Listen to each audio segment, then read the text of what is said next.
আসসালামু আলাইকুম ওরহমতুল্লাহ বারাকাতু। মেয়েরা কেমন আছো?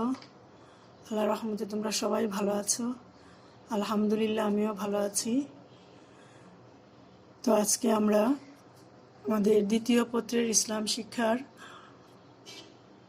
চতুর্থ অধ্যায় অর্থাৎ কিয়াস কিয়াস নিয়ে আলোচনা করব। এর আগে আমরা তোমাদেরকে ইজমা নিয়ে আলোচনা করেছিলাম। নিশ্চয়ই তোমরা সেই ইজমা সম্পর্কে পড়াশোনা করেছো এবং সঠিকভাবে বুঝতে পেরেছো। আমরা আজকে ইসলামী শরীয়তের চতুর্থ উৎস কিয়াস নিয়ে আলোচনা করব।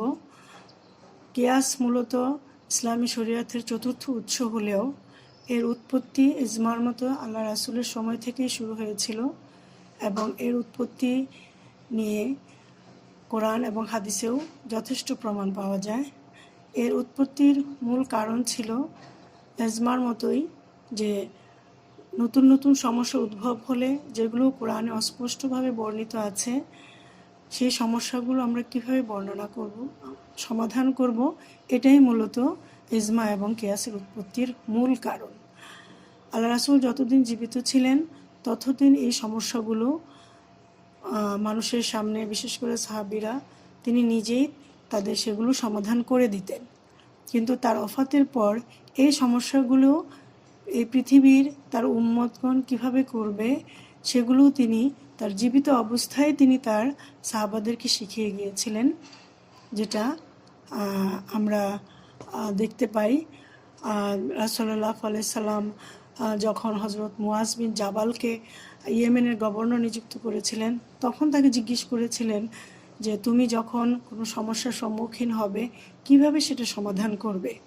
তখন তিনি উত্তরে বলেছিলেন, আমি প্রথমে কোরআনে দেখব, তারপর হাদিসে দেখব, এরপরে যদি আমি এর সমস্যার সমাধান না পাই তাহলে আমি এটা আমার নিজস্ব জ্ঞান বুদ্ধির মাধ্যমেই আমি এটার সমাধান করব। এর উত্তরে আল্লাহ রাসূল খুব সন্তুষ্ট হয়েছিলেন এবং তার জন্য দোয়া করেছিলেন। এবং আমরা দেখতে পাই কিয়াসের উৎপত্তি নিয়ে যে সাহাবাদের মধ্যে যে হাদিসগুলো দেখা যাচ্ছে সেটার মধ্যে এটা একটা অন্যতম একটা হাদিস, হযরত মুয়াজ বিন জাবালের বর্ণিত কথাগুলো। তাহলে আমরা দেখতে পাই যে কিয়াসের উৎপত্তি নিয়ে আমাদের যে ইতিহাস রয়েছে এটা নতুন কোনো বিষয় নয়, এটা আল্লাহ রাসূলের সময় থেকেই তিনি তার সাহাবাদেরকে শিক্ষা দিয়ে গিয়েছিলেন। আচ্ছা, তাহলে আমরা কিয়াস সম্পর্কে আমরা মোটামুটি একটু ধারণা নিলাম যে কিয়াস বিষয়টা আসলে কি। এখন আমরা কিয়াসের পাঠে চলে আসব।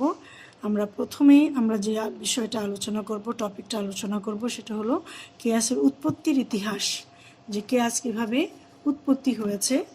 এই কিয়াসের উৎপত্তিটা সম্পর্কে আমরা দেখতে পাই যে কিয়াসকে যদিও বলা হয় ইসলামের শরীয়তের অর্থাৎ ইসলামের বিধিবিধানের চতুর্থ উৎস, কিন্তু মর্যাদাগত দিক থেকে এর অবস্থান ইজমার পরে, কিন্তু প্রয়োগগত বিবেচনায় কিয়াস ইজমা পূর্ববর্তী। অর্থাৎ এখানে বলা হচ্ছে যে ইজমাকে বলা হচ্ছে, কিয়াসকে বলা হচ্ছে ইজমার পূর্ববর্তী। অর্থাৎ যে মানুষের গবেষণালব্ধ যে জ্ঞানগুলো আছে সেই জ্ঞানগুলো আমরা কোথা থেকে পাবো, সেটা আমরা যে কোরআন এবং হাদিসে যেগুলো দেয়া আছে সেই বিষয়গুলো আমরা কোথা থেকে পাবো, সেই বিষয়গুলো আমরা পেতে গেলে আমাদেরকে কি করতে হবে, আমাদের গবেষণা করতে হবে, ইজতিহাদ করতে হবে। সেই ইজতিহাদ সম্পূর্ণ জ্ঞানগুলোকেই বলা হচ্ছে আমার ইজমা এবং কিয়াস। তাহলে আরেকটা কথা হলো যে ইসলামী যে আইনের মূল গতিশীলতা, এটা আমাদের কিয়াসেই সেটা কি করেছে, আমাদেরকে এই বর্তমান পৃথিবীতে সেটাকে আরও গতিশীল করে রেখেছে। অর্থাৎ এই কিয়াসের মাধ্যমেই গবেষকদের গবেষণা কাজ আত্মনিয়োগ করার জন্য বাধ্যবাধকতা অর্পণ করা হয়েছে। অর্থাৎ যে পৃথিবীর মানুষ যে গবেষণা করবে, যে আল্লাহ রাসূলের পর তার সাহাবাদের পর যে পৃথিবীতে যে ইসলাম টিকে থাকবে এবং ইসলাম যে একটা সুশৃঙ্খল এবং সুসংঘবদ্ধ হিসাবে মানুষের মাঝে টিকে থাকবে, এটার জন্য যে আল্লাহ রাসূল এবং কোরআনে যে পদ্ধতিগুলো দেওয়া আসছে সেটাই আসলে মূলত আমরা কিয়াস হিসাবে জানি। এবং এই কোরআন এবং হাদিসকে গবেষণা করতে গিয়ে গবেষণা করেই যে নতুন নতুন সমস্যাগুলো সমাধান করবে সেটাই মূলত কেয়াস। যে আর কেয়াসের সম্পর্কে আমরা হাদিসটি আগেই বলেছি, হযরত মুআয বিন জাবাল রাদিয়াল্লাহু আনহু থেকে যে বর্ণিত হাদিসটি, সেটাই এখানে হাদিসটা এখানে আসছে। আচ্ছা, কেয়াস সম্পর্কে আরেকটা কোরআনের একটা আয়াত আছে, যেটা হলো আমরা কেয়াসের উৎস হিসাবে বা উৎপত্তি হিসাবে যে হাদিসটিকে আমরা পেয়ে থাকি, সেটা হলো যে তোমার উৎপত্তি হিসাবে আমরা যে কেয়াসটা পেয়ে থাকি সেটা হলো তোমার হাদিসটা আমরা পেয়েছি। এছাড়াও যে আমাদের কোরআনে বর্ণিত যে একটা হাদিস আয়াত আছে, সেটাকেও আমরা এখানে দেখতে পাচ্ছি, যে সেটা হলো ফাতাবিরু ইয়া উলিল আবসর, অর্থাৎ হে চক্ষুষ্মান ব্যক্তিরা তোমরা শিক্ষা গ্রহণ করো। অর্থাৎ যে এখানে বলা হচ্ছে চক্ষুষ্মান বলতে যারা জ্ঞান বুদ্ধি সম্পর্ক কোরআন হাদিস বোঝে তাদেরকে বলা হচ্ছে যে তোমরা শিক্ষা গ্রহণ করো। যে কেয়াসের সম্পর্কে যে আল্লাহ রাসূলের সময়ে যে কেয়াসটাকে বলা হচ্ছে যে কোরআনে কখনো কখনো স্পষ্ট নির্দেশনা ছিল কেয়াস সম্পর্কে, যে রাসূল সাল্লাল্লাহু আলাইহি ওয়াসাল্লাম মুসলিম জাতির সাথে বিশ্বাসঘাতকতার জন্য আল্লাহ তাআলা ইহুদিদেরকে শাস্তি দিয়েছিলেন। এই শাস্তিটা শুধু ইহুদিদের ক্ষেত্রে না, এ ধরনের যদি কোনো অন্যায় কিয়ামত পর্যন্ত যদি কেউ করে থাকে তখনও তাহলে তার জন্য সে একই শাস্তি বিদ্যমান হবে। আচ্ছা, তাহলে আমরা দেখতে পাই যে কেয়াসকে আমরা শুধু গবেষণালব্ধ জ্ঞানলব্ধ বা মানুষের বিচার বুদ্ধি সম্পর্ক যে আমরা বলছি, সেটা আসলে আমাদের একটা ইসলামী আইনের একটা উৎস হিসাবেই এখানে আমরা দেখতে পাই। যে এভাবেই আইন প্রণয়নের উৎস হিসাবে রাসূল সাল্লাল্লাহু আলাইহি ওয়াসাল্লামের যুগেই কেয়াসের উৎপত্তি ঘটে এবং খোলাফায়ে রাশিদিনের সময়ে অসংখ্য সমস্যার সমাধানে আমরা কেয়াসের প্রয়োগ দেখতে পাই।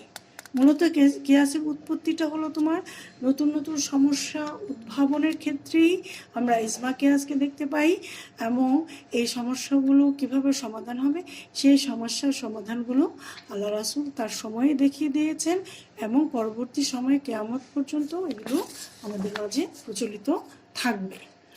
আচ্ছা, এরপরে আমরা চলে আসছি কেয়াসের সংজ্ঞায়। কেয়াসের সংজ্ঞাটা কি? যে কেয়াসের পরিচয়, আবিধানিক অর্থ আমরা দেখতে পাই যে কেয়াস শব্দটা একটা আরবি শব্দ। এর অর্থ হলো পরিমাপ, অনুমান বা তুলনা করা। যে কি করা? কেয়াস শব্দের অর্থ হলো পরিমাপ করা, অনুমান করা বা তুলনা করা। আমরা জ্ঞানমূলক প্রশ্নে আমরা এমসিকিউতে দেখতে পাবো এ ধরনের দেওয়া আছে অর্থগুলো, যে কেয়াসের শাব্দিক অর্থ কি, এটা মেয়েরা তোমরা ভালো করে দেখবে। আর এরপরে পারিভাষিক একটা সংজ্ঞা দেওয়া আছে, ইসলামী শরীয়তের পরিভাষা কেয়াসের সংজ্ঞাটা হলো মূল আইন যে যুক্তি বা ভিত্তির উপর প্রতিষ্ঠিত, সে যুক্তির আলোকে উদ্ভূত নতুন নতুন সমস্যার সমাধানে আল্লাহর নির্দেশিত পদ্ধতি হলো কেয়াস, অর্থাৎ মূল আইন। এখানে আমরা যখন আরও পাঠ আগাবো তখন আমরা একটা উদাহরণ দিয়ে এটা আমরা বুঝাবো, যে বুঝতে পারবো যে মূল আইন বলতে এখানে কি বোঝাচ্ছে। তাহলে আমরা দেখতে পাই কেয়াসের সংজ্ঞা, আবিধানিক সংজ্ঞাটা হলো বা শাব্দিক অর্থ হলো পরিমাপ, অনুমান বা তুলনা করা। আর পারিভাষিক অর্থ হলো মূল আইন যে যুক্তি বা ভিত্তির উপর প্রতিষ্ঠিত, সে যুক্তি আলোকে উদ্ভূত নতুন সমস্যা সমাধানের আলোকে নির্দেশিত পদ্ধতি হলো কেয়াস। অর্থাৎ আমরা কেয়াসকে বলতে পারি যে নতুন নতুন সমস্যা সমাধানের একটি কোরআন সুন্নাহ অনুসৃত নীতি, একটি পদ্ধতি। এটা হলো তোমার কেয়াসের সংজ্ঞা, অর্থাৎ পারিভাষিক এবং আবিধানিক সংজ্ঞা আমরা এখানে দেখতে পেলাম। এরপরে আমরা পার্ট নাম্বার 3-এ চলে যাচ্ছি, সেটা হলো কেয়াসের রুকন, অর্থাৎ যে উপাদানগুলো ছাড়া কেয়াস সংগঠিত হতে পারবে না সেগুলোই বলা হচ্ছে তোমার কেয়াসের রুকন। সে রুকনটা আমরা দেখতে পাই যে কেয়াসের রুকনকে আমরা দেখতে পাই 4টি। একটা হলো আসল অর্থাৎ মূল, 2 নম্বর হলো ফারআ অর্থাৎ শাখা, 3 নম্বর হলো ইল্লাত বা যুক্তি বা কারণ, হুকুম বা সিদ্ধান্ত বা বিধান। এই 4টা বিষয় কেয়াস অনুষ্ঠিত হতে হলে এই 4টা উপাদান আমাদের অবশ্যই লাগবে। এখানে আসল বলতে বলা হচ্ছে যে কোরআনে যে বিধানটা দেওয়া আছে সেটাকে বলা হচ্ছে তোমার আসল। যে কোরআন তোমাকে বলা হচ্ছে যে, উদাহরণ দিলে আমরা এখানে বুঝতে পারবো, কোরআনে বলা হচ্ছে মদ খাওয়া হারাম, অর্থাৎ মদের মধ্যে কি আছে? নেশা আছে। মদ খেলে মানুষের কি হয়? তোমার স্বাভাবিক যে বিচার বুদ্ধি তার লোপ পায়। কিসের জন্য? নেশার জন্য। এখন কোরআনে যে বিধানটা দেওয়া আছে, এটা হারাম, এটা নেশা, এটা খাওয়া যাবে না। এটা গেল সে আল্লাহ রাসূলের সময় এভাবেই এটাকে নিষেধ করা হয়েছে। কিন্তু আমরা পরবর্তীতে দেখতে পাই যে নেশা জাতীয় দ্রব্য অনেক কিছু আমরা আমাদের সমাজে বা এই পৃথিবীতে আসছে, যেমন হেরোইন, তোমার গাঁজা, তারপর কোকেন, সিগারেট, এই ধরনের অনেক কিছু তোমার আমাদের পৃথিবীতে চলে আসছে। এখন এগুলোর মধ্যে প্রত্যেকটার মধ্যে আমরা কি দেখতে পাই? নেশা আছে। এখন এটার বিচার আমরা কিভাবে করব? এখন এগুলো হলো, মদ যদি হয় আসল, আসল মানে মূল কারণ, মূল বিষয় এর, হেরোইন, গাঁজা, কোকেন, এগুলো হলো তোমার শাখা, কিন্তু কাজ একই, অর্থাৎ কি করে? তোমার নেশা করে। এখন এই নেশাটা যদি যদি তার এর মধ্যে থাকে, অর্থাৎ কার্যকরণ বা ইল্লত বা যুক্তিটা আছে যে যেহেতু এটার মধ্যে নেশা আছে, অর্থাৎ শাখা, যে হিরোইন, এটাকে বলা হচ্ছে শাখা, এর মধ্যে যেহেতু নেশা আছে, অতএব এটাকে তোমার আমরা দেখতে পাই, এটা যুক্তি হিসেবে আমরা দেখতে পাই যেহেতু নেশা আছে তাই এটাও হারাম।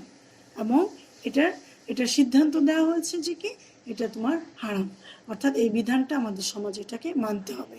যেহেতু মদের সাথে তুলনা করা হয়েছে যে মদের মধ্যে হারাম আছে, মদ নিষিদ্ধ, এটার কারণ, এবং এর কারণ হিসাবে মদকে হারাম করা হয়েছে, এবং এর বিধানটা হলো, তাহলে হুকুমটা হলো কি তোমার, তাহলে এটাও তোমাকে কি করতে হবে? এটাও নিষিদ্ধ করা হয়েছে। অর্থাৎ এটা এভাবে যে ওরা কেয়াসের যে মূল যে 4টা উপাদান আছে, সেই 4টা উপাদান হলো এটাই। অর্থাৎ এই উদাহরণের মাধ্যমে আমরা সংজ্ঞাটা আমরা মোটামুটি ক্লিয়ার হয়ে গেলাম যে কেয়াসের রোকন কয়টি? 4টি। একটা হলো আসল, মূল কারণ, ফারা। মেয়েরা এটার অর্থগুলো ভালো করে মুখস্থ করবে, এগুলো অর্থ আসে। আমরা প্রশ্নে দেখতে পাই যে তোমার রোকন কয়টি, 4টি 5টি দেওয়া আছে, আমরা শিখবো এখানে 4টি। তারপরে আসল শব্দের অর্থ কি, ফারাহ শব্দের অর্থ কি, তোমার ইল্লাত শব্দের অর্থ কি, হুকুম শব্দের অর্থ কি, এগুলো আমরা এখানে আমরা ভালো করে ক্লিয়ার করে পড়লে তোমরা জিনিসগুলো বুঝতে পারবে। এছাড়াও কোরআনে তোমার এই একটা আয়াত দেওয়া আছে যে ইয়া আইয়ুহাল্লাযীনা আমানু ইন্নামাল খামরু ওয়াল মাইসিরু ওয়াল আনসাবু ওয়াল আজলামু রিজসুম মিন আমালিশ শাইতানি ফাজতানিবুহু লাআল্লাকুম তুফলিহুন। এই যে দেয়া আছে তোমার এই আয়াতটা, আমরা এখানে যে দেখতে পাচ্ছি সেই আয়াতটা কোথা থেকে আসছে? সূরা মায়েদা থেকে। আমরা আমাদের এমনও কিছু জ্ঞানমূলক প্রশ্ন চলে আছে যে কোরআনের কোন সূরাতে আয়াতটা উঠিয়ে দিয়ে দেবে, এটা কোন কত নম্বর সূরা বা কোন সূরা, তখন আমরা এটা দেখবো যে সূরা মায়েদা, এটা আমরা দেখবো। এছাড়াও আরও আছে, হাদিসে বলা হয়েছে যে কুল্লু খামরিন হারাম, অর্থাৎ যাবতীয় মদ হারাম।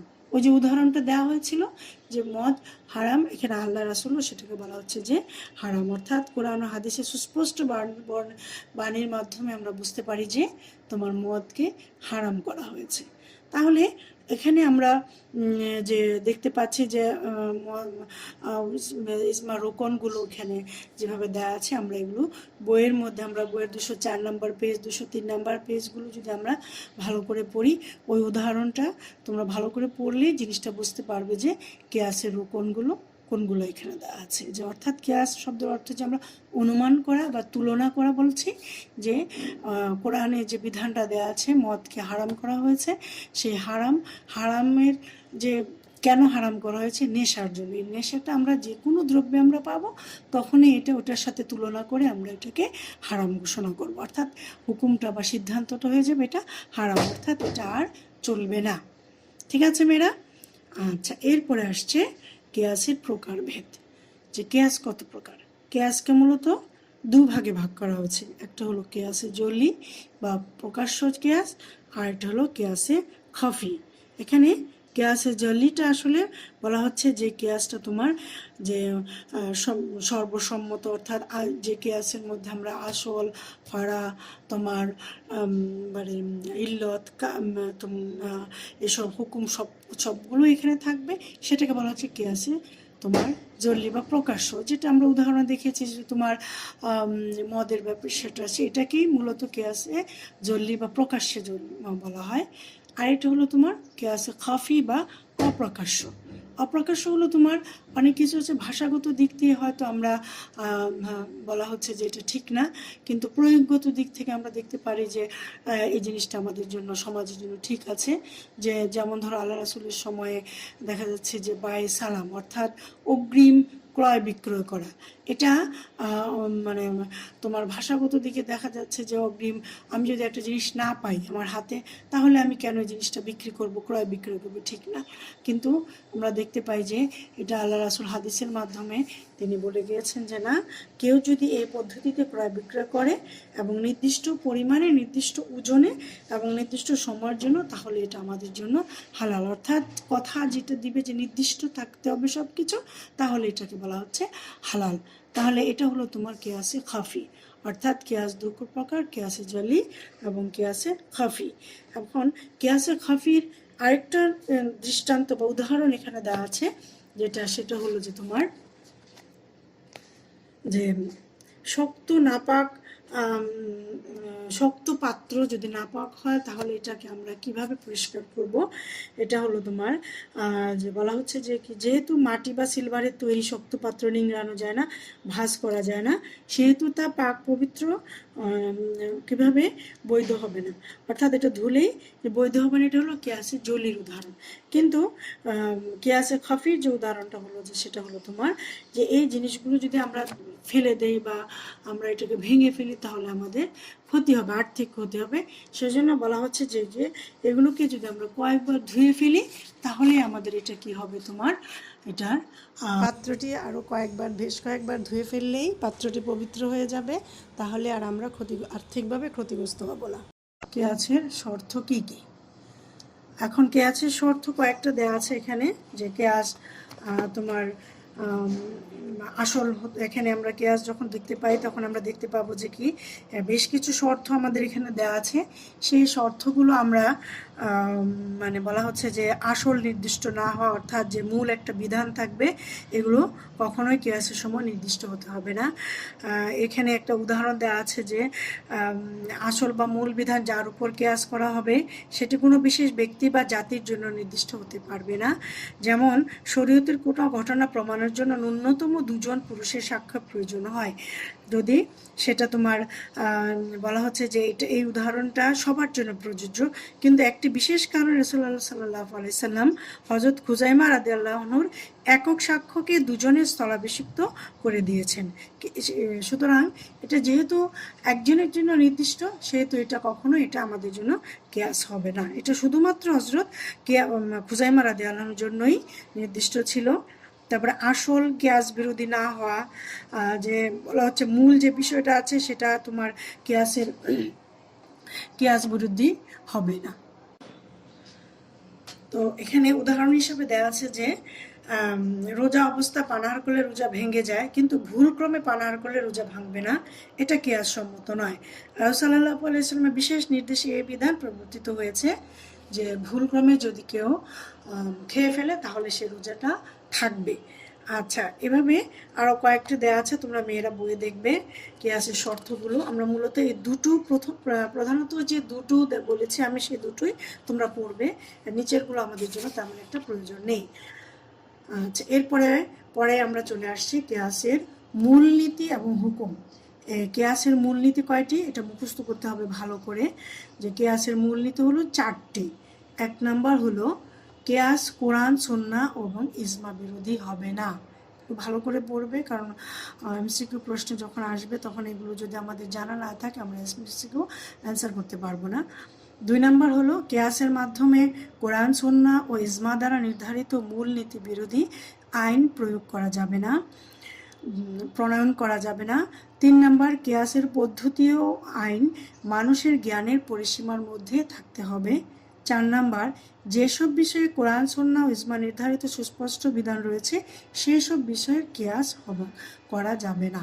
এই 4টা মূল বিষয় আমাদের এখানে আছে। আমি আবারও বলছি যে এই 4টা মূল বিষয় তোমরা খুব ভালো করে মুখস্থ করবে। আচ্ছা, এরপরে আমরা চলে আসছি কেয়াসের গুরুত্ব ও প্রয়োজনীয়তা, যেটা আমাদের উদ্দীপকে চলে আসে, যে বিশেষ করে এটা প্রয়োজনীয়তাটা কি। প্রয়োজনীয়তাটা তোমাদের মেয়েরা সে ইজমার মতোই, যে আমরা গুরুত্ব এবং প্রয়োজনীয়তাগুলো পড়েছি, ঠিক সেই একই ধরনের গুরুত্ব এবং প্রয়োজনীয়তাটা আমাদের এখানে আসছে। যে প্রথমে তো আমরা বলবো যেটা আল্লাহ নির্দেশ, যে আল্লাহ কোরআনে বলেছেন যে ফাআতা বিরুইয়া উলিল আবসর, এই কোরআনের আয়াতটা মাধ্যমেই আল্লাহ তাআলা নির্দেশ করেছেন কিয়াস করার জন্য। তারপরে 2 নম্বর হলো রাসূল সাল্লাল্লাহু আলাইহি সাল্লামের পছন্দনীয় পদ্ধতি, যেটা আমরা দেখতে পাই হযরত মুআজ বিন জাবালকে যখন তিনি বলেছিলেন তিনি সন্তুষ্ট হয়েছিলেন। তারপরে কিয়াসের সর্বজনগ্রাহ্যতা, যে কিয়াস আল্লাহ রাসূলের নির্দেশিত নির্বাচিত হওয়ায় এটা তার সময় এবং পরবর্তী মুজতাহিদগণ সবাই এটাকে গ্রহণ করেছেন। এরপর সমস্যার সমাধান, যে মানব জীবন যেহেতু অত্যন্ত গতিশীল এবং তোমার পরিবর্তনমুখী, সেহেতু আমাকে এই কিয়াসটাকেই আল্লাহ রাসূল এবং আল্লাহ এটাকে আমাদের জন্য, সমাজের জন্য এটা সমস্যার সমাধানের একটি উপায় হিসাবে তারা বর্ণিত করেছেন। এরপর ইসলামের পূর্ণতা, যে আমরা জানি যে কিয়াস ছাড়া ইসলামকে পূর্ণাঙ্গ জীবন ব্যবস্থা হিসাবে প্রমাণ করা সম্ভব নয়, কেননা কিয়াস একটি গতিহীন ও সংকীর্ণ জীবন আদর্শে পরিণত হয়। কিয়াস ছাড়া সমাজ, যার পক্ষে সব দেশের ও সব কালের দাবি মেটানো অসম্ভব হয়ে পড়ে, যদি আমরা কিয়াসটাকে সমাজে ইসলাম শরীয়তের মধ্যে যদি আমরা গণ্য না করি। তাহলে মেয়েরা আমরা এই কয়েকটা পয়েন্ট আছে কিয়াসের গুরুত্বের মধ্যে, আমাদের এখানেও সমস্যা নাই। ইজমার মধ্যে যে পয়েন্টগুলো আছে এটা এখানে এগুলো দিলেও আমাদের জন্য এটা ঠিক হয়ে যাবে। তাহলে মেয়েরা আমরা কিয়াসের এই কয়েকটাই আমাদের জন্য ছিল এখানে, যে কিয়াসের উৎপত্তি, কিয়াসের সংজ্ঞা, তারপর কিয়াসের প্রকারভেদ, তারপর কিয়াস তোমার শর্ত এবং কিয়াসের মূলনীতি এবং কিয়াসের গুরুত্ব ও প্রয়োজনীয়তা। এই বিষয়গুলো আমি খুব সংক্ষেপে বললাম, কারণ এই বিষয়গুলো আমাদের অত বেশি ডিটেলসে আমাদের যাওয়ার কোনো প্রয়োজন নেই, যেগুলো আমাদের জন্য খুব পরীক্ষার জন্য ইম্পর্টেন্ট। এবং তোমার এখান থেকে যে আমাদের কিছু প্রশ্ন হয়, যে প্রশ্নগুলো যেগুলো আসে সেগুলোই আমি তোমাদেরকে আলোচনা করে এখানে দেখালাম। যে এখানে বইয়ের মধ্যে আমরা দেখতে পাই যে সৃজনশীল, জ্ঞানমূলক ও অনুধাবনমূলক প্রশ্ন, এই প্রশ্নগুলো আমাদের এখানে সুন্দর করে দেওয়া আছে, যে কিয়াসকে কত প্রকার বোর্ড উল্লেখ করে এখানে দেওয়া আছে, যে কিয়াসের সংজ্ঞা, কিয়াস কত প্রকার ও কি কি, এভাবে প্রায় 10টা প্রশ্ন দেওয়া আছে। এই 10টা প্রশ্ন, প্রত্যেকটা প্রশ্নই আমাদের জন্য জ্ঞানমূলক প্রশ্নের জন্য একটা ইম্পর্টেন্ট একটি প্রশ্ন এখানে কাজ করছে। তো আমরা এখানে দেখতে পাচ্ছি এরপর অনুধাবনমূলক প্রশ্নগুলো আছে, যে প্রথমেই যে আমরা কিয়াসের শর্তের মধ্যে আমরা দেখেছিলাম যে প্রথম যে একটা পয়েন্ট দেওয়া আছে, যে কিয়াসের শর্ত আসল নির্দিষ্ট না হওয়া, এই দুটোই আমাদের সাধারণত পরীক্ষায় আসে। এই দুটো তোমরা ভালো করে মুখস্থ করে নেবে। তারপরে কিয়াসের হুকুম, অর্থাৎ কিয়াসের হুকুম কি, এই প্রশ্নটাও এখানে দেওয়া আছে। এবং কিয়াসের রোকন, ইসলামী আইনের উৎস হিসাবে কিয়াসের অবস্থান ব্যাখ্যা করো। তারপর কিয়াস কিভাবে শরীয়তের উৎস হিসাবে অনুমোদিত, কিয়াস ছাড়া ইসলামকে সম্পূর্ণ জীবন ব্যবস্থা বলা যায় না কেন, এটা আমরা দেখতে পাই রাজশাহী বোর্ড, যশোর বোর্ড, প্রত্যেকটা বোর্ডে আসছে, এগুলো তোমরা মেয়েরা দেখে নিবে। কোরআনে যে আয়াতটা আমরা বলেছিলাম ফাআতা বিরুইয়া উলিল আবসর, এটার বাংলা দেয়া আছে, সে বাংলাটারও ব্যাখ্যা আমরা এখানে দেখতে পাই। আর যে তোমার ইয়েগুলো দেওয়া আছে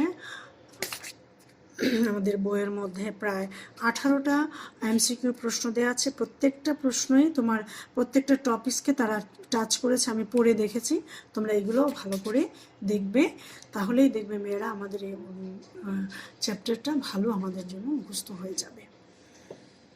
তো এরপরে মেয়েরা আমরা যে অধ্যায়টা চলে যাব, পঞ্চম অধ্যায়, যেহেতু আমাদের কিয়াসের অধ্যায়টা একটু ছোট, শর্টকাট করে আমরা আলোচনা করেছি, সেই জন্য আমরা আজকে আরেকটা অধ্যায় থেকে আমরা যতটুকু পারি আমাদের সময়ের মধ্যে আমরা আলোচনা করব।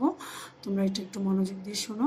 এখন আমরা পঞ্চম অধ্যায়টা নিয়ে আলোচনা করব, যে অধ্যায়টা হলো তোমার চারটা যে কোরআন ইসলামী শরীয়তে যে চারটা উৎস আছে, কোরআন, হাদিস, ইজমা, কিয়াস, এই বিষয়টা আমাদের মানব জীবনের জন্যই আমাদের। এখন আমরা এই বিষয়গুলো আমরা আমাদের বাস্তব জীবনে কিভাবে প্রয়োগ করব এবং এর নীতি নির্ধারণগুলো কি, এবং ইসলামী শরীয়তকে এবং সহজ করে মানুষের জন্য, মানুষের জীবনকে সহজ করার জন্য, মানুষের জীবনকে আরও বেশি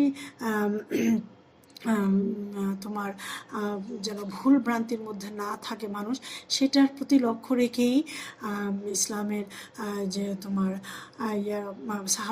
সাহাবিগণের পরে বিভিন্ন স্কলারগণ, যা তাবিগণ বা সাহাবিগণের পরেই বিভিন্ন ইমামগণ, যেটাকে আমরা বলে থাকি চার ইমাম, ইমাম আবু হানিফা, ইমাম শাফি এবং ইমাম মালিকি, ইমাম আহমদ ইবনে হাম্বল, এই ধরনের বিখ্যাত যে ইমামগণ, তারা আমাদের জন্য, আমাদের দৈনন্দিন জীবনকে সহজ করে চলার জন্য এবং আমাদের ভুল ভ্রান্তি যেন আমরা কম করি, এবং সর্বসাধারণের জন্য যে যে শরীয়তের যে বিধিবিধানগুলো আছে আমাদের দৈনন্দিন জীবনে চলাফেরার ক্ষেত্রে আমরা কিভাবে আমরা তোমার ফরজ ওয়াজিবগুলো বুঝবো, কিভাবে আমরা পারস্পরিক লেনদেন করব, এই যে বিবাহ, তালাক, চুরি, ডাকাতি, তারপর ইসলামের রাষ্ট্র পরিচালনা, এগুলোকে আমরা কিভাবে বুঝবো, সেগুলোকে খুব সহজ করে, অনেক বিষয় আছে কোরআন এবং কোরআনে অনেক মানে জটিল করে বোঝানো হয়েছে যেটা আমরা বুঝবো না, তারা আমাদের জন্য খুব সহজ করে যে একটা আমাদের সামনে তুলে ধরেছেন, এবং সেগুলো আমরা যেভাবে আমরা বুঝবো, সেই ইসলামিক লটাকে বা ইসলামিক আইনটাকে আমাদের সামনে উপস্থাপন করেছেন, সেটাই হলো তোমার ফিকহ শাস্ত্র, অর্থাৎ ফিকহ অর্থাৎ গভীর জ্ঞান। যে যে আমরা কিভাবে, ফিকহ শব্দটার অর্থই হলো তোমার গভীর জ্ঞান, যে তোমার হলো অনুধাবন করা, বুঝতে পারা, সূক্ষ্মদর্শিতা, অবগত হওয়া। যে ফিকহ কি, ফিকহটার অর্থই হলো তোমার গভীর বা সূক্ষ্মদর্শী। এখন সূক্ষ্ম জ্ঞান, গভীর জ্ঞান আমরা সবাই কিন্তু, সাধারণ মানুষ কিন্তু সেটা পারবো না। আর যারা এই শাস্ত্রটা নিয়ে আলোচনা করেন তারাই এই সম্পর্কে গভীর জ্ঞান রাখেন, বা সাধারণত যেটাকে বলা হচ্ছে যে ফিকহ সম্পর্কে তোমার, যে ফিকহ শব্দের সাধারণ অর্থ হলো জ্ঞান বুদ্ধির স্বাধীন প্রয়োগ। আর এমনি অভিধানে এর অর্থটি দেওয়া আছে অনুধাবন করা, বুঝতে পারা, সূক্ষ্মদর্শিতা এবং অবগত হওয়া। আচ্ছা, এরপরে এটা সম্পর্কে আমরা দেখতে পাই যে আল্লামা রশিদ রিজা তিনি বলেছেন কোরআনে ফিকহ শব্দটি 20 বার এসছে, এবং এর মধ্যে 19 স্থানে এই শব্দটি ব্যবহার করা হচ্ছে গভীর জ্ঞান এবং সূক্ষ্ম আইন। কতগুলি জায়গায়? 19টি জায়গায় এই সম্পর্কে আলোচনা করা হয়েছে। আচ্ছা, এরপরে আমরা দেখতে পাই যে ফিকহর যে তোমার আবিধানিক অর্থ আমরা দেখতে পাচ্ছি গভীর জ্ঞান বা জ্ঞান বুদ্ধির স্বাধীন প্রয়োগ, এবং তোমার পারিভাষিক অর্থ আমরা দেখতে পাই যে সেটা হলো যে স্রষ্টা ও প্রতিপালক আল্লাহ তাআলা মানুষের পার্থিব ও অপার্থিব জীবনের সার্বিক সফলতা অর্জনে সহায়ক যে জীবন বিধান অবতীর্ণ করেছেন, ব্যবহারিক জীবনে তা প্রতিপালনের লক্ষ্যে যে শাস্ত্রে তার বিধি নিষেধসমূহ যথাযথ পদ্ধতিতে সংকলিত হয়েছে তাকে বলা হচ্ছে ফিকহ শাস্ত্র। তারপরে এছাড়াও বিভিন্ন, যেমন ইমাম আবু হানিফা তিনি বলেছেন ব্যক্তি সত্তার জন্য যা কল্যাণকর সে সম্পর্কে জ্ঞান লাভ করাই হলো তোমার ফিকহ। আমরা অত বিষয় জটিল বিষয়ে আমরা যাব না, আমরা সোজা সাপটা বিষয়ে আমরা যাব যেগুলো আমাদের জন্য জাস্ট এক লাইনে আমাদের লিখলেই হয়ে যাবে। সেটাই যে তোমার স্রষ্টা ও প্রতিপালক আল্লাহ তাআলা মানুষের পার্থিব ও পার্থিব জীবনের সার্বিক সফলতা অর্জনে সহায়ক যে জীবন বিধান অবতীর্ণ করেছেন, যত আল্লাহ তাআলা আমাদের জন্য যে পার্থিব জীবন পরিচালনার জন্য যে জীবন বিধান অবতীর্ণ করেছেন, ব্যবহারিক জীবনে তা প্রতিপালনের লক্ষ্যে যে শাস্ত্রে তার বিধি নিষেধসমূহ যথাযথ পদ্ধতিতে সংকলিত হয়েছে সেটাকেই বলা হচ্ছে ফিকহ শাস্ত্র। তো ঠিক আছে মেয়েরা, তাহলে আমরা ফিকহ সম্পর্কে আমরা জানলাম ফিকহ কাকে বলে এবং এর শাব্দিক এবং পারিভাষিক অর্থ কি। এখানে মেয়েরা আমাদের কোনো কিছু এখানে জটিল করার কোনো প্রয়োজন নেই, আমরা জাস্ট ফিকহ শব্দের অর্থটা কি এবং পারিভাষিক অর্থ কি অতটুকু জানলে আমাদের জন্য যথেষ্ট। আচ্ছা, এরপরে আমরা চলে যাচ্ছি ফিকহর পার্ট নাম্বার 2, যে লক্ষ্য এবং উদ্দেশ্য এবং বিষয়বস্তু কি। যে আমাদের প্রশ্ন হয় যে ফিকার লক্ষ্য কী। এখন আমরা যে ফিকাহ শাস্ত্রের লক্ষ্যটা আমাদের কি হতে পারে, যে আমরা দেখতে পাচ্ছি যে ফিকাহ শাস্ত্র হলো ইসলামী আইনের বিন্যস্ত গ্রন্থবদ্ধ রূপ। যে ইসলামী আইনের গ্রন্থবস্তু, যে আমরা জানি যে আমাদের জীবনের প্রত্যেকটা বিষয়ে কি করা হয়েছে, ইসলামী আইনের মধ্যে আমাদের সব ফরজ, ওয়াজিব, সুন্নত, নফল, পারস্পরিক লেনদেন, তারপরে বিচার, ফয়সালা, বিবাহ, তালাক, সব কিছু এগুলোকে একদম এই শাস্ত্রে কি করা হয়েছে, সুস্পষ্টভাবে তোমার একটার পর একটা সুন্দর করে ইমামগণ সেখানে তোমার কি করেছেন, বিন্যস্ত করেছেন, অর্থাৎ সাজিয়েছেন। এটা লক্ষ্যটা আমাদেরকে আছে। ফিকাহ শাস্ত্রের মূল লক্ষ্যই হলো মানুষকে আল্লাহ নির্ধারিত হুকুম আহকাম গঠনের সঠিক রীতি পদ্ধতি নির্দেশ করা এবং এর মাধ্যমে তাকে আল্লাহর সন্তুষ্টি লাভের যোগ্য করে তোলা। তাহলে আমরা এই লাইনটা এখানে মুখস্থ করব যে ফিকাহ শাস্ত্রের লক্ষ্যটা আমাদের এখানে কি হতে পারে। আর এর উদ্দেশ্যটা কি? এর উদ্দেশ্যটা হলো যে আমাদেরকে আল্লাহর আইনকে সহজসাধ্য করে ইহকালীন কল্যাণ এবং পরকালীন মুক্তি অর্জন করা, এটাই হলো এর উদ্দেশ্য। আচ্ছা, এর বিষয়বস্তু কি? বিষয়বস্তুটা আমরা দেখতে পাচ্ছি যে ফিকাহ শাস্ত্রের মূল বিষয়বস্তু কয়টি? 6টি। এই 6টি কি কি? তোমার ইবাদত, যেটাকে বলা হচ্ছে, আমরা ইবাদতের মধ্যে দেখতে পাই ফরজ, ওয়াজিব, যেমন আমরা সালাতের মধ্যে আমরা দেখতে পাই সালাতের মধ্যে কি আছে, ফরজ আছে, ওয়াজিব আছে, সুন্নত আছে, নফল আছে, মুস্তাহাব আছে, তোমার এই ধরনের বিষয়গুলো আছে যে আমরা মানে ফরজ অবশ্যই করতে হবে, সুন্নত যদি তোমার কিছু কিছু সুন্নাত আছে, সুন্নতে অবশ্যই পালনীয়, যেটাকে বলা হচ্ছে সুন্নাতে মুআক্কাদা, আরেকটা আছে কিছু সুন্নাতে জাহেদা, যেটা আমাকে সবসময় না করলেও হয়। এভাবে ওয়াজিব, যেমন বেতরে নামাজের ওয়াজিব, সেটা তাকে অবশ্যই পালন করতে হবে, পড়তে হবে। এভাবে এগুলো ফিকাহ শাস্ত্রে এগুলো সম্পর্কে আলোচনা করা হয়েছে। এরপরে 2 নম্বর মানুষের পারস্পরিক আচার আচরণ, যেটাকে আরবিতে বলা হচ্ছে মুআমালাত। এরপরে মুখাসামাত, ইসলামী আইন অনুযায়ী বিচার করা। বিচার যে আমরা জানি যে বিচার ব্যবস্থাটা অত্যন্ত কঠিন একটা বিষয়। কোরআনে বারবার বলা হচ্ছে যে তো সঠিকভাবে যেন আমরা ন্যায় বিচার করি, আদল করি। এটাও ফিকাহ শাস্ত্রে সূক্ষ্মাতিভাবে ইমামগণ আলোচনা করে গিয়েছেন, যাতে করে আমরা সঠিকভাবে সমাজে বিচার হয় এবং মানুষের মধ্যে যেন অন্যায় অনটনগুলো না হয়। আচ্ছা, এরপরে আসছে তোমার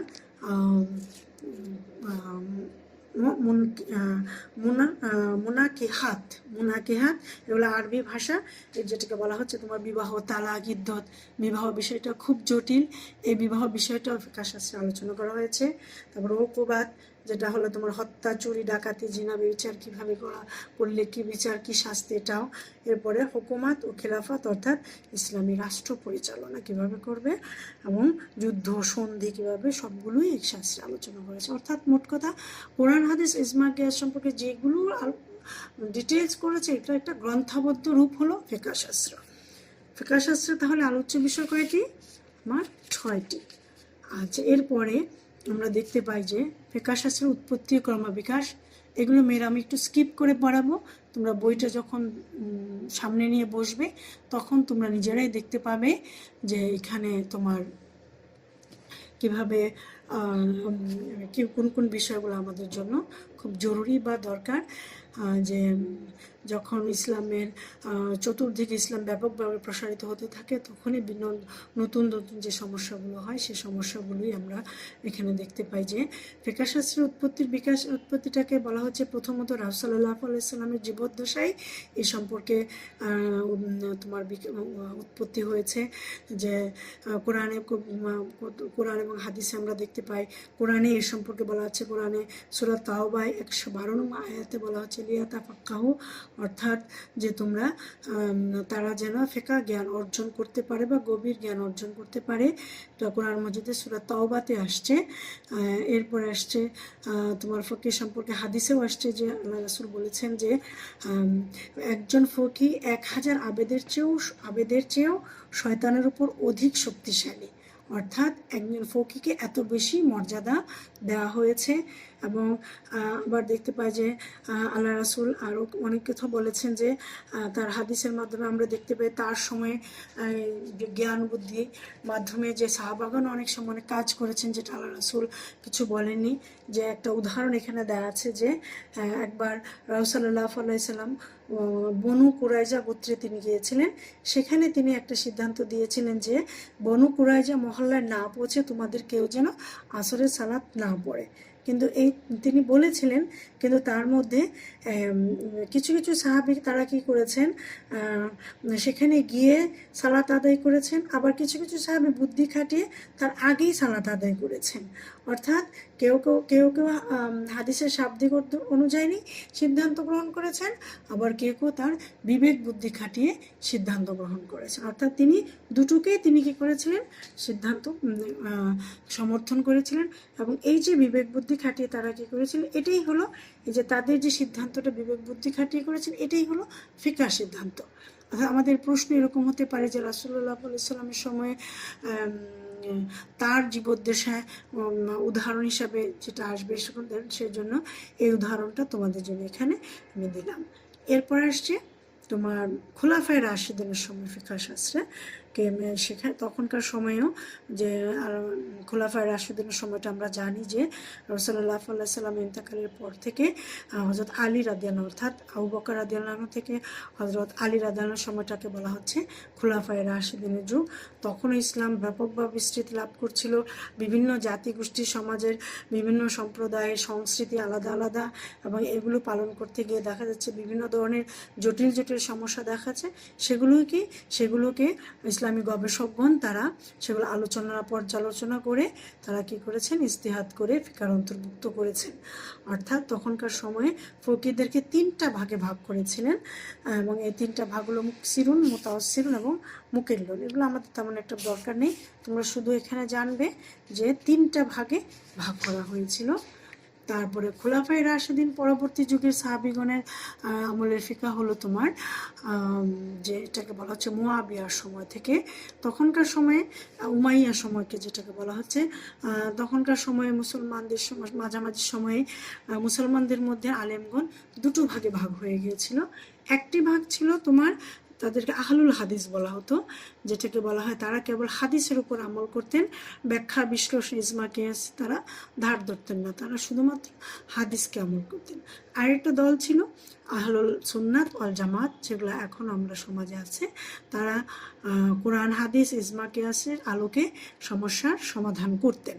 তাহলে আমরা দেখতে পাই যে খোলাফায়ে রাশিদিন পরবর্তী যুগের আমলে ফিকহের মধ্যে দুটো ভাগ ছিল আলেমগণের মধ্যে, একটা হলো আহলুল হাদিস আর একটা হলো আহলুস সুন্নাহ। আচ্ছা, এরপরে আসছে তাবেঈদের যুগের ফিকহ। যে তাবেঈদের যুগের ফিকহটার সময় তখনকার সময়ে আমরা দেখতে পাই যে হযরত ইমাম আবু হানিফার সময়টাকে তখনকার আমরা দেখতে পাই তিনি তার ঐকান্তিক চেষ্টা সাধন এবং অনুপ্রেরণায় তিনি সমসাময়িক মুসলমানদের মাসলা মাসাইলকে গ্রন্থাবদ্ধ করেন, এবং তিনি ফিকহ শাস্ত্রে ফিকহকে একটা বর্তমানে যে আমরা ফিকহার যে বইগুলো দেখতে পাই সেটাকে তিনি গ্রন্থাবদ্ধ করে তিনি সেটাকে রূপদান করেন। আচ্ছা, এটাগুলো তোমার ফিকহ শাস্ত্রের উৎপত্তি এবং ক্রমবিকাশ। ঠিক একই ধরনের কথাবার্তাগুলো এখানে চলে আসছে। আমরা এখানে আসলে যে কথাটা আমরা চলে আসবো কনক্লুশনে, সেটা হলো যে ফিকহ শাস্ত্রটা আসলে কোরআন সুন্নাহ থেকে উদ্ভূত হলেও প্রথমে তা ছিল বিক্ষিপ্ত আকারে, দ্বিতীয় হিজরি শতকে এসে তাকে বিন্যস্ত করা হয় এবং তৃতীয় শতাব্দীতেই তা গ্রন্থাবদ্ধ করা হয়, এবং সপ্তম শতাব্দী পর্যন্ত এর বিকাশের ধারা অব্যাহত থাকে, এবং পরবর্তী যুগে সর্বাঙ্গী অনুসরণের আলোকে ফিকহ শাস্ত্র স্থিতি লাভ করে। অর্থাৎ যে ফিকহ শাস্ত্রে যে আমরা হিজরি দ্বিতীয় শতকে যেটাকে দেখতে পাই সেটা ইমামগণ ঐকান্তিক চেষ্টা এবং তাদের কষ্ট সাধনা মিলে সেটা আমরা আমাদের সামনে এই গ্রন্থটাকে আমরা দেখতে পাচ্ছি। আচ্ছা, এরপরে আমরা দেখতে পাই যে তোমার ফিকহ শাস্ত্রের গুরুত্ব এবং প্রয়োজনীয়তা।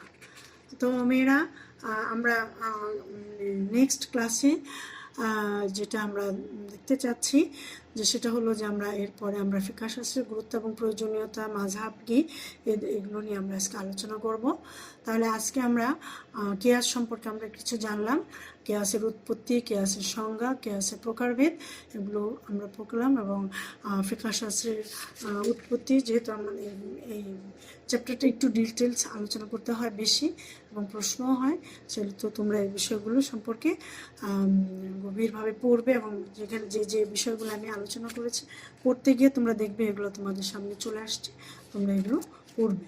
তো ঠিক আছে মেয়েরা, তো আল্লাহ হাফেজ, ভালো থাকো মেয়েরা, সুস্থ থাকো এবং বেশি বেশি করে পড়াশোনা করো, আর সময় নষ্ট করবে না। তোমাদের সময় আস্তে আস্তে চলে যাচ্ছে, যে ক্লাসগুলো আমরা নিচ্ছি সেই ক্লাসগুলোকে তোমরা ভালোভাবে পড়বে। তো আল্লাহ হাফেজ, আসসালাম।